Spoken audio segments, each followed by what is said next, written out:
Cristo. Lectura del Santo Evangelio según San Mateo. Gloria a ti, Señor. En aquel tiempo dijo Jesús a sus discípulos: vosotros sois la sal de la tierra, pero si la sal se vuelve sosa, ¿con qué la salarán? No sirve más que para tirarla fuera y que la pise la gente. Vosotros sois la luz del mundo. No se puede ocultar una ciudad puesta en lo alto de un monte. Tampoco se enciende una lámpara para meterla debajo del celemín, sino para ponerla en el candelero y que alumbre a todos los de la casa. Brilla así vuestra luz ante los hombres, para que vean vuestras buenas obras y den gloria a vuestro Padre que está en los cielos. Palabra del Señor. Gloria a ti, Señor Jesús.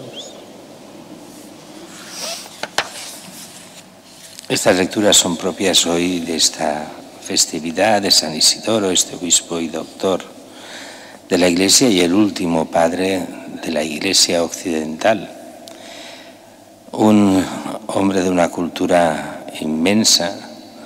Aquí se nos daba, a quien predicamos nosotros en la primera lectura, y se decía Cristo crucificado.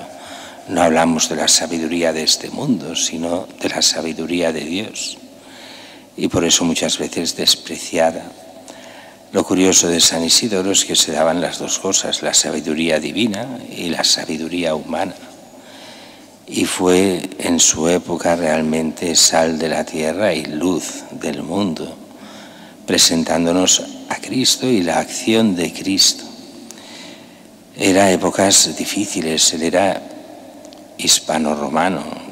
Hoy esto nos cuesta un poco de entender, pero en aquella época todavía en España habían clases, digamos, y la clase de prestigio era el hispano-romano, aquel que venía de familia romana y no de familia goda, ni de familia visigoda, ni de los que habían venido algunos del norte de África, no, los que eran romanos. Y eso que los romanos ya hacía tiempo que había caído el imperio, había más cuando él nace, ya prácticamente hace casi un siglo que ha caído el imperio, pero en lo que era familia romana tenían un prestigio no solo social, sino muchas veces también cultural. El godo era inculto, era gente que tuvo que aprender de los romanos y que destruyó buena parte de lo que los romanos habían hecho. Isidoro, aunque no se sabe si fue monje, algunos dicen que sí, pero lo que sí es seguro es que hace una regla para monjes, esto sí. Pero el caso es que, educado magníficamente por su hermano, había mucha diferencia de edad entre los hermanos, y él era el pequeño de los hermanos. Tenía dos hermanos mayores, obispos, y otro hermano que era monje, aparte de otros hermanos y hermanas. Los hermanos, su familia tuvo que huir de Cartagena por la invasión, una invasión que poca gente conoce, los historiadores todos, pero poca gente conoce, que fueron que los bizantinos pues invadieron parte del sur de España en la época visigoda, y entonces allí estaban los bizantinos en la parte de Cartagena, de Murcia. Toda esa parte de ahí abajo fue durante un tiempo bizantina, o sea, desde Bizancio, desde Constantinopla, invadieron esa parte del sur. Y tuvieron que huir porque los hispanorromanos estaban muy mal vistos allí. Algunos pensarían los podrían matar porque pensarían que serían colaboracionistas, líos políticos de la época. Y es cuando se van a Sevilla y y nacerá entonces ya en Sevilla el San Isidoro. El caso es que tiene un magnífico tutor que es el obispo, su hermano, y lo forma de forma espléndida en todos los conocimientos de la época, pero también en una vida religiosa importante, intensa. Será un gran latinista y aun siendo gran latinista, los especialistas descubrirán en sus obras, no llega, pero casi 2000 palabras ya hispánicas. Ya empieza el protoespañol, en un español un latín que se va haciendo español muy poco a poco. Todavía no se puede decir que exista el español, pero ya se empieza ya a deformar el latín hacia el español en aquella época. Habrá esa gran lucha contra los arrianos, que ya prácticamente él estará en el Cuarto Concilio de Toledo, donde será un enorme concilio. Se organiza la Iglesia muy bien, hay una depuración de muchos de los males de la Iglesia, de los males de los eclesiásticos, que siempre somos el problema de la Iglesia.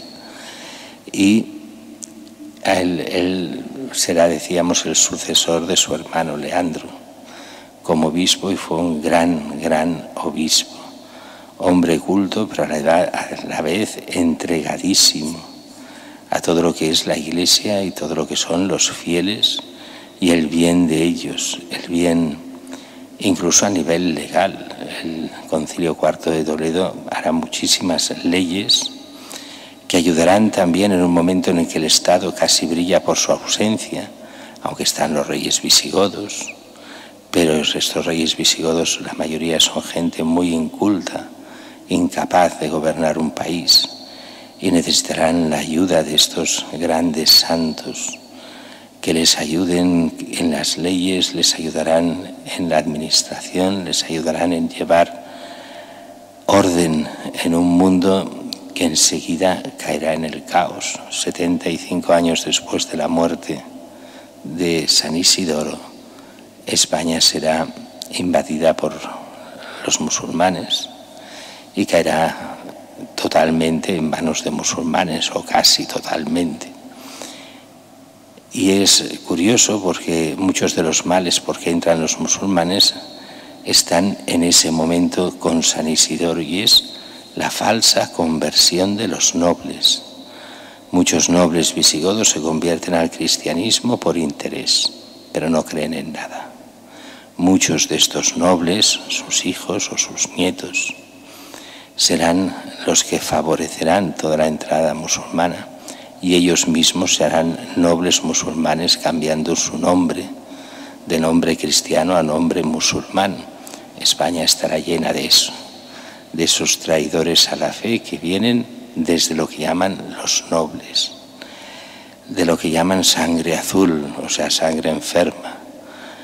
Recordemos que muchos de los nobles españoles, muchos de los que llamaban los grandes de España, fueron hechos nobles por favores de sangre o de traición, y algunos favores de cama. De nobleza poca, la mayoría. Simplemente sabían cómo ganarse a los reyes de turno, con favores muchos inexplicables o que no es bueno explicar, pero que no demostraban nobleza, sino todo lo contrario. Por eso fue un enorme problema para España y para la Iglesia, los nobles. Y en Cataluña les fue muy bien cuando desaparecieron con el decreto de nueva planta. En 1715 desaparece la nobleza, que era una rémora fortísima para España y para Cataluña, porque eran en teoría cristianos, a la hora de la verdad anticristianos. No digo todos, pero la gran mayoría de ellos. San Isidoro nos muestra el camino, fue sal, como dice el Evangelio, de la tierra, dio gusto y fue luz, luz para muchas generaciones del cómo ser cristiano, cómo organizar la sociedad, cómo llevar el Evangelio, cómo tratar a la gente desde la caridad, desde el bien, buscando no la propia gloria, sino la salvación de todos.